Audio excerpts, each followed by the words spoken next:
forward to introducing to you Thomas Riis, professor at Kiel University, retired in German in Ruhestand, and he is absolutely not in Ruhe. He is as active as he has ever been, going to conferences, publishing a lot, so it is no problem to become, I think, 84, you can still continue.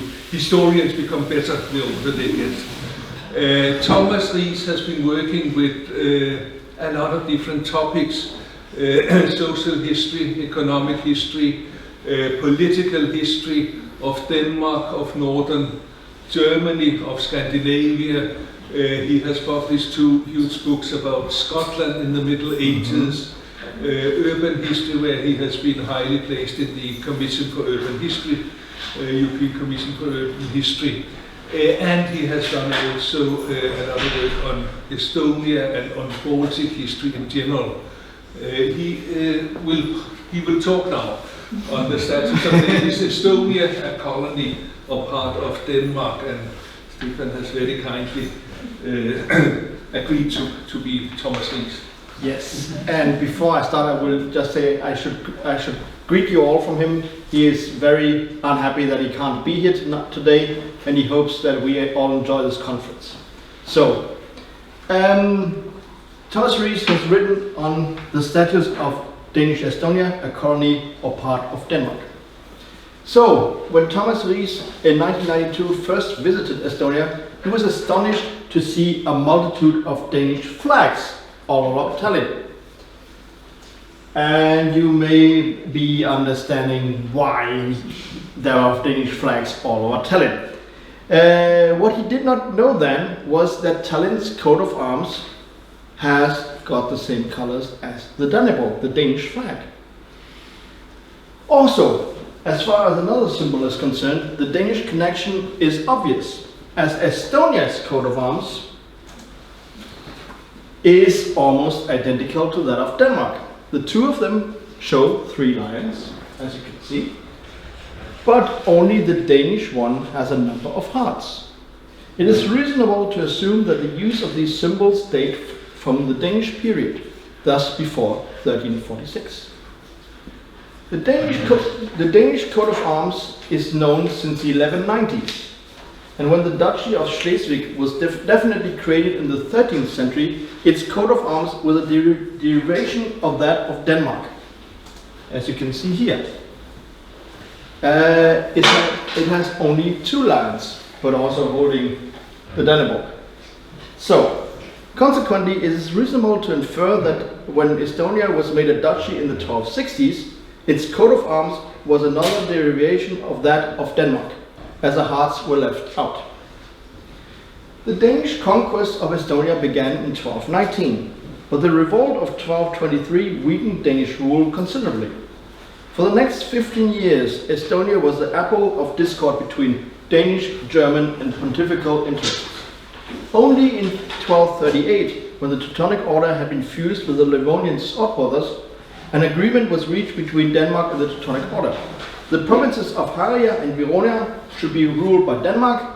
Jervia should belong to the Diocese of Reval, but its secular administration should be undertaken by the Teutonic Order. The question remains whether or not the territories conquered during the two generations of Danish expansion, roughly between 1160 and 1220, were incorporated into Denmark. If not, what kind of relations did they have to Denmark proper? And so, medieval Denmark was no centralized monarchy in modern sense. Each of its 3 major parts, that is Jutland with Fynen, the islands between the Great Belt and the Sound, that is Zealand and the smaller islands below that, and the Scanian provinces to the east of the Sound, had its own legal system.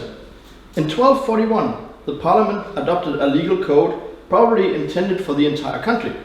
However, the weaker governments of the following decades were not strong enough to impose its applications all over Denmark, and by the end of the century it came to be considered a statute only for the legal region of Jutland and Fynen.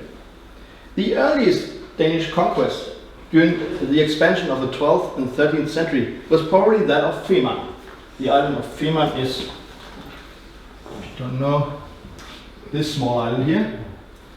And the date of its conquest is not known. But the fact that the island belonged to the diocese of Odense on the island of Fyn, so that's up here,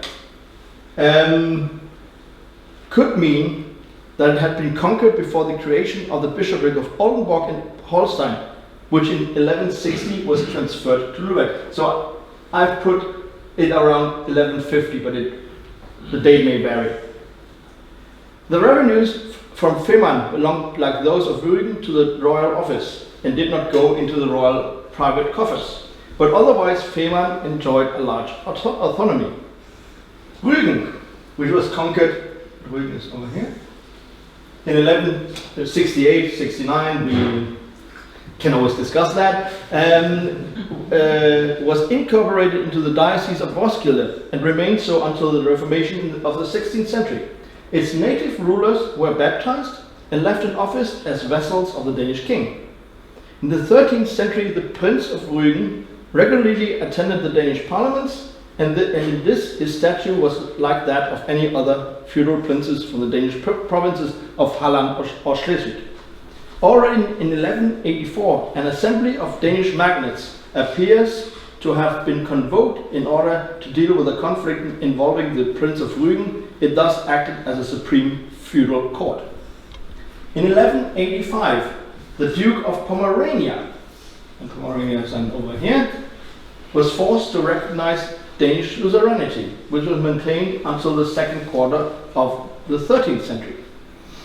The relations between the Duke and the Danish king appear to have been exclusively feudal. However, in 1216, a curia regis dacie was held at Grobe in Pomerania. We may thus infer that the king claimed the supreme jurisdiction of Pomerania. In the middle of the 1180s, the princes of Mecklenburg, and that is this area here,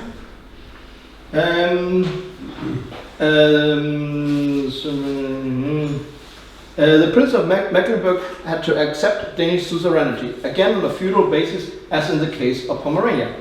We know that the meeting between King Valdemar II and the Count of Schwerin, as mentioned by Good, in 1223, which led to the king's captivity, should discuss current political affairs.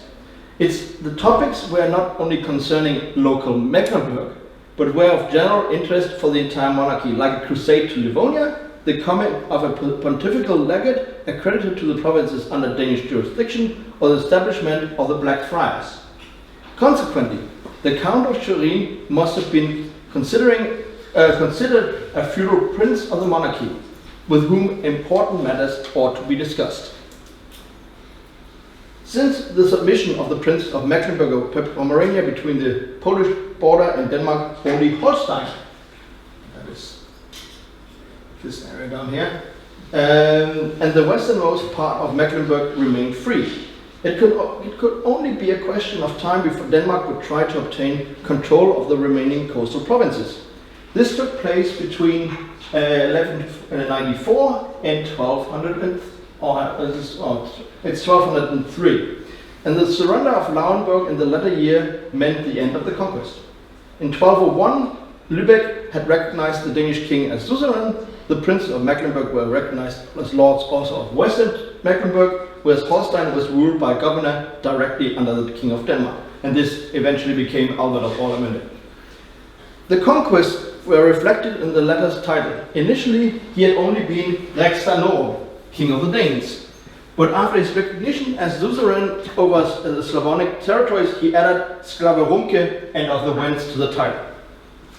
So, you can see the title evolves from Rex Danorum to Rex Danorum et Sclaverumke.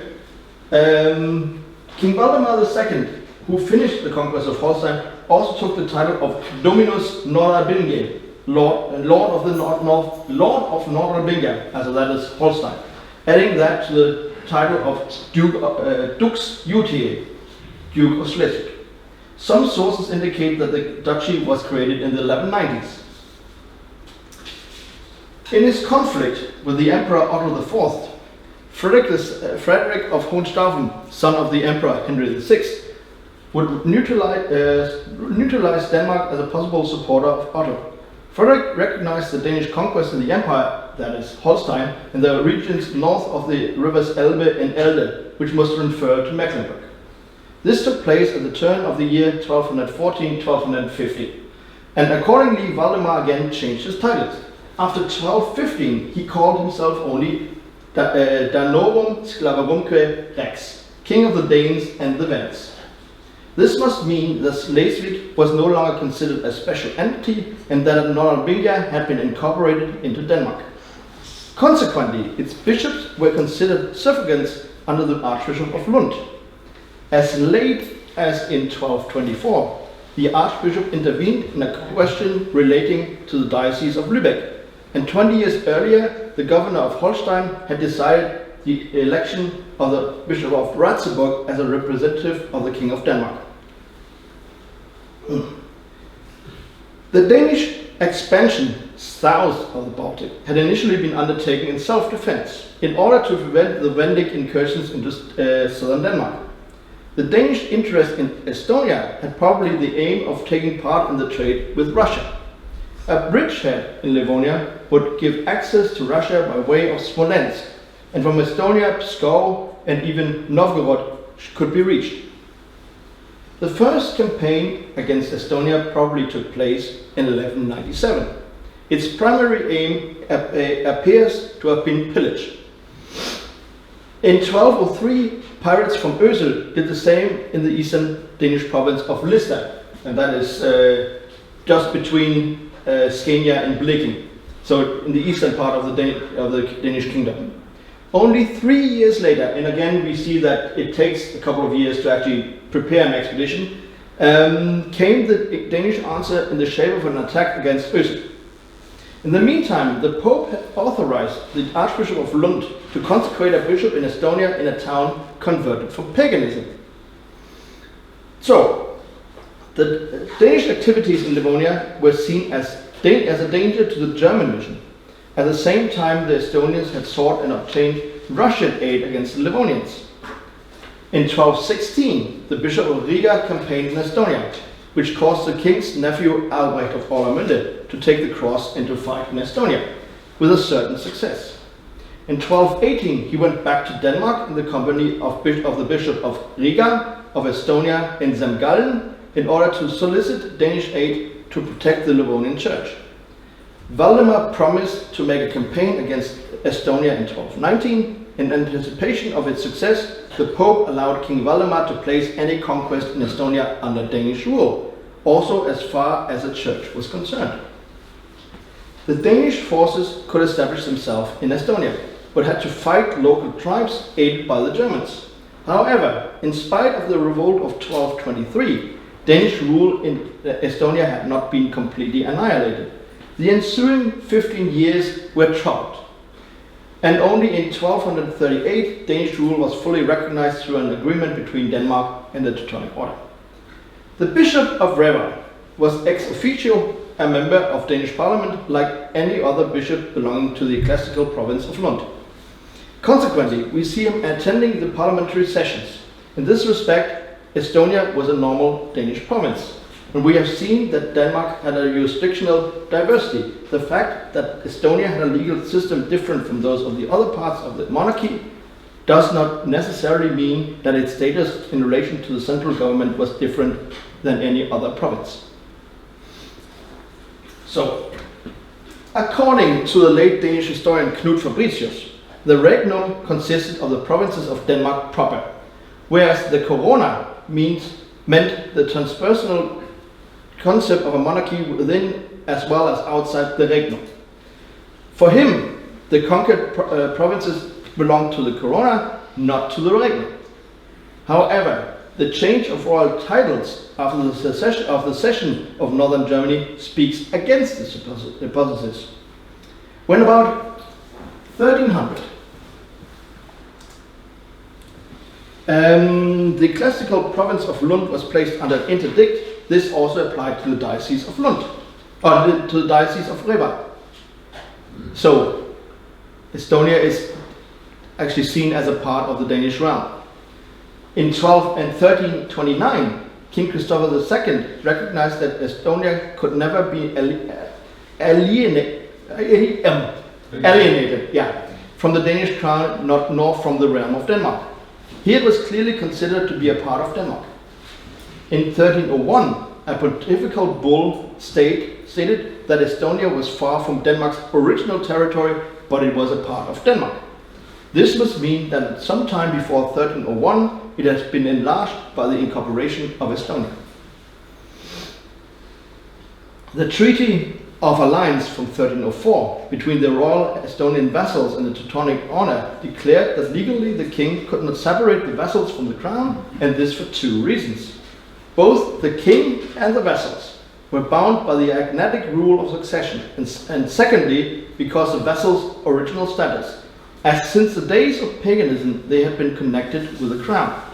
This must mean that after the conquest, Estonia had been incorporated with the Danish realm, and that as a group the royal vassals date from that time.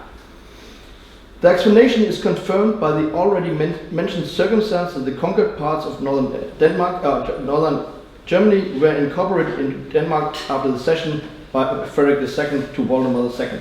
Thus, Estonia must be regarded as part of Denmark and not a colony. Thank you. Those were the words of Thomas Riis.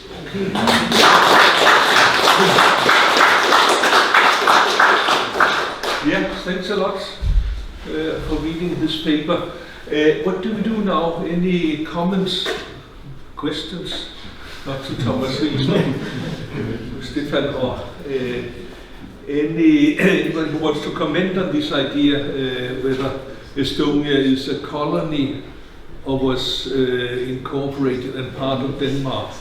I think it's interesting also with the discussion we had with the last session.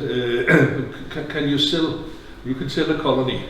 You can sell Greenland to Donald Trump.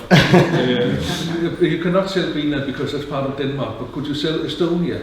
Does it have anything bearing on how we should understand Estonia as part of Denmark? If it really were, could it then just be sold? It could be pawned as the other part of Denmark were in the first part of the 14th century. But I remember there's in the 1350s, Valdemar IV actually approached the Pope to try to revoke the sale of Northern Estonia, because Northern Estonia was a part of the realm of Denmark, and this could legally not be separated from the kingdom. Why he did not press that claim any further is a mystery, but I think this refers to the same idea that we have here. Yeah, please. I think he actually, Valdemar IV, like the foundation for the argument was that he had before promised the vassals or someone else not to permanently alienate, and so kind of a legal construction there. A comment I wanted to make was that the title of the presentation, to me at least, seems to be a bit of a false dichotomy, like this or that, as if there were no other options. I mean, life was multifaceted, and formats of political organization and relationships between magnets and territories, I mean, were many-fold. So, thinking like a province of Denmark or a colony, there might be other formats, other ways of phrasing it or thinking about it that might actually give more meaning to the little information we have from the sources, just as thoughts. Like listening and reading, it occurred to me that maybe a kind of a realistic way of putting it would be that Estonia and Denmark share a king, which today is very, very, very positive. Like a king has a court and a very high carbon footprint, for instance. One king for two countries is much more economical. We could say already 100 years ago, our two nations, showed the way. Others didn't really follow suit. I mean, England and France could have had one king. They tried that, it didn't work. Yeah, we were more successful for nearly 100 years. Yeah. Thank you. Yes, please. I thought about some sort of parallel. I mean, Scania was definitely part of Denmark. Yes. It was sold to Sweden in the 14th century. Yes. So in 40s. Yeah, but that was actually because Valdemar, when he took over the throne, he actually accepted that the province of Scania was transferred to Sweden, but the King of Sweden had the separate titles of King of Sweden and of Scania. So it was still, Scania was still a separate entity and had not been integrated into Sweden. So it was just a province. Based on that same logic, as the king was separately king of the Danes and lord of Estonia, then we could say also that Estonia was not integrated, following the same line of thought. Yeah. I can't remember the details of Scania. Was it simply that Valdemar sold Scania, or he accepted that? He accepted that because Scania had been transferred to the Swedish king for, I think, even twice the money that Estonia was sold for. And the Swedish kingdom was almost bankrupted because they paid the Holstein dukes the money they wanted for Scania, and he paid the money, and that they transferred it to Sweden, not the Danish king. But at the first moment, Valdemar IV actually accepted that Sweden had taken over Scania, but that was only because his position was weak and he couldn't actually afford to lead a war against Sweden. At the moment when Denmark was united in 1360, what did he do? He just sent an army over the Sound and took Scania back, and the Swedish king was powerless. So Yeah, it is an interesting parallel. But then on the other hand, Magnus Eriksson had some kind of claim on Scania, of inheritance to his mother and this Knud Porse, and which was not the case with the Teutonic Order and Estonia. Yeah. Okay, I don't know if we get any further here. Any comments or any other things that anybody wants to say? If not, thanks again, Stefan. yeah, thank you.